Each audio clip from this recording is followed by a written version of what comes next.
Spies. What is a spy?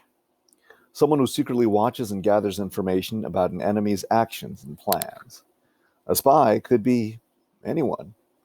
The young boy who held a British officer's horse might listen to his conversation and report it to the Sons of Liberty. Some spies memorized the information they gathered so there would be no proof if they got caught. Others hid notes in their shoes, in hollow buttons, and even in bullets. Sympathetic ink, a kind of invisible ink, was used by both sides, so were ciphers and book codes. Ciphers were easy to write. You just substituted a different letter for each letter of the alphabet. For example, if you sent your friend a message saying T, RGLPGB, he would be able to read it as long as he knew the cipher you were using. T stands for A, R stands for S, R stands for E, L stands for C, P stands for R, G stands for E again, B stands for T. T, R, G, L, P, G, B would mean a secret.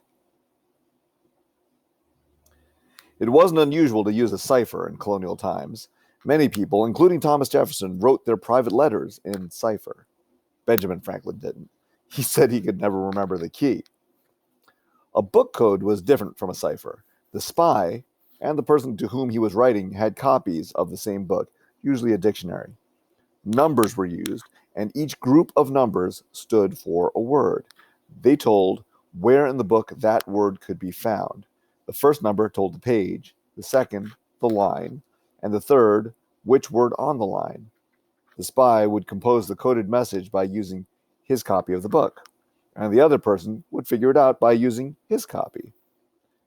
The adventures of many successful spies will always remain secrets, but some famous spies of the Revolutionary War, like Nathan Hale, are still honored for their courage and loyalty.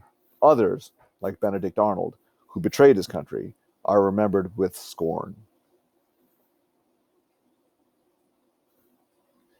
Benedict Arnold was a general in the American Army, but he wasn't satisfied. He wanted more pay and a higher rank.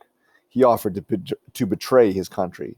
He would weaken West Point, a fort under his command, so that the British would be able to capture it.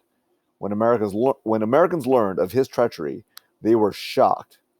A Benedict Arnold became another term for traitor. The Dara family lived in Philadelphia. Lydia Dara collected information about the British troops, and her husband scribbled it in shorthand on tiny bits of paper. Lydia stuffed the notes into large hollow buttons and sewed them onto a coat. Her 14-year-old son, John, put on the coat, slipped out of Philadelphia, and made his way to George Washington's camp. There, he cut off the buttons and gave them to his older brother, Lieutenant Charles Dara, who handed the information to General Washington. Nathan Hale was a loyal American. He disguised himself as a schoolmaster, slipped through British lines, and collected a great deal of information. But before he could return, he was arrested and sentenced to be hanged without even a trial. Before the hangman knotted the noose around his neck, Nathan Hale said, "I only regret that I have but one life to lose for my country." Anne Bates was a Philadelphia schoolteacher who became a British spy.